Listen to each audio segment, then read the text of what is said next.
Welcome to today's video. Today I want to show you how you can use a simple set of 10 Neocolor II aquarelle crayons and paint these beautiful birds.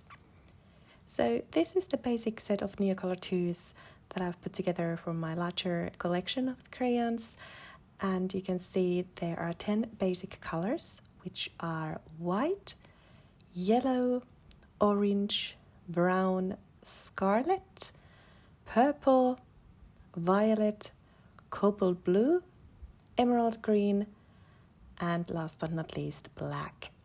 And I know that many start with this basic set, and that's actually how I also encourage everyone to start, to get a limited color palette and then see if you enjoy the medium. But I wanted to show you this very quick color chart that I put together. This is by no means including all the color mixes, but I wanted to show you how you can actually mix so many different colors by using simply these colors that you have in this smaller set. So even though the green and blue, for example, here they are quite bright, you can see all those beautiful muted tones and muted colors that you can create by mixing them together with other colors on this set. You can get all these beautiful natural tones and also different oranges and purples out of the yellow, orange, scarlet and brown, and there are also some really beautiful shades of purple. So that's just to show you what you can create, and also by using the white crayon you can mute down and create pastel tones. So even if you only had the 10 basic colors, there are so many different options and opportunities to create wonderful color mixes. So take a little bit of time to get to know your color mixes, and then we can start the painting process. Since we want to create lots of muted tones, I will use this Caran D'Ache palette to first mix some colors so that we can paint a nice base layer for the birds. And I will show you here all the color mixes and the process as we go along.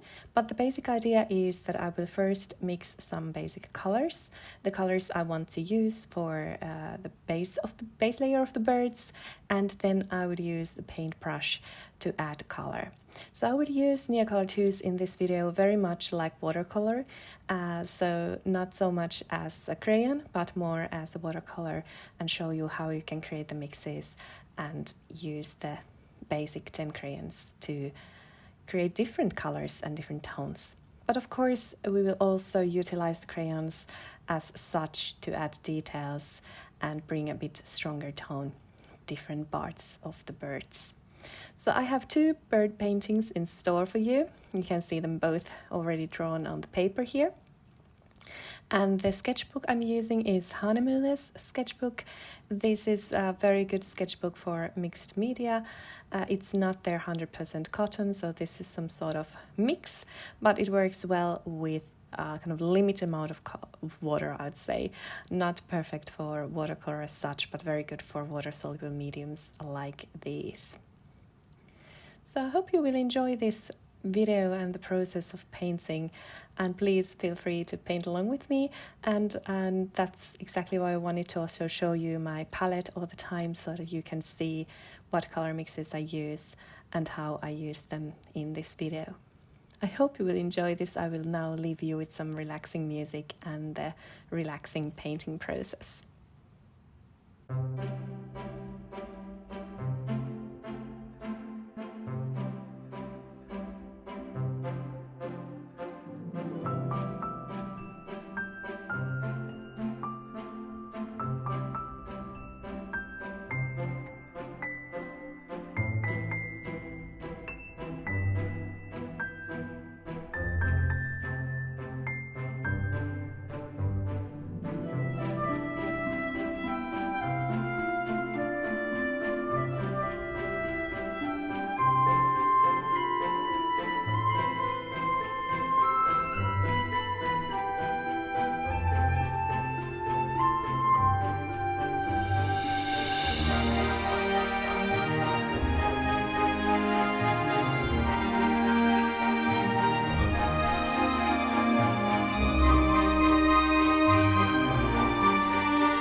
I hope you've enjoyed this video, and I hope that you've enjoyed painting the birds with me.